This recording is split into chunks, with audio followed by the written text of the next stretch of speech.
Γιατί είσαστε εδώ και όχι εκεί? Εσείς κύριε με τα αστέρια. Εσείς κύριε εδώ. Τι κάνετε, γιατί είσαστε εδώ και όχι εκεί? Πόσα χρόνια τους παιδεύετε? Όχι, δεν έχω πρόβλημα. Μη μου λες τέτοιο, γιατί μπροστά είναι σε κάθε φάση.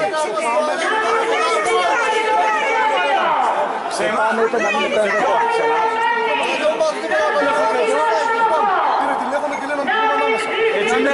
Συγγνώμη, επειδή αυτό είναι πάρα πολύ σοβαρό. Θες να μου δώσεις και τα στοιχεία σου για να γίνει επίσημη καταγγελία? Καλά σου λέει, αυτά που λες. Θέλω τα στοιχεία σου για να γίνει επίσημη καταγγελία. Αυτό που λες είναι πάρα πολύ σοβαρό. Στο κέντρο, ποιο είναι το τηλέφωνο του κέντρου σου? Εάν έχει πει το πάνω ότι δεν θέλει να επέμβεται. Και εσείς υπακούτε στο πάμε, από πότε? Πού είναι ο αρχηγός, πού είναι ο Αστεράτος που ήταν πριν?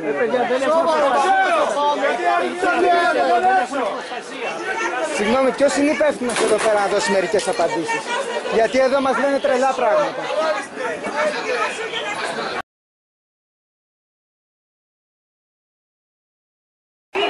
Εσείς που είσαστε πιο υπεύθυνοι, μας ενημερώνουν από τη δημιουργία σας, μας ενημερώνουν ότι το ΠΑΜ έδωσε εντολή να μην επέμβεται. Ισχύει αυτό? Αυτό μόνο θέλω να μου πείτε. Ένα ναι ή όχι. Αν ισχύει ότι το ΠΑΜ έδωσε εντολή να μην επέμβεται. Μπροστά ήμουν εδώ στη Βουλή και τρώγατε τη μία πέτρα πίσω από την άλλη. Υπάρχει κάποιος λόγος που δεν επέμβεται? Δεν το καταλαβαίνετε. Τι είστε? Δεν είστε κρέατα.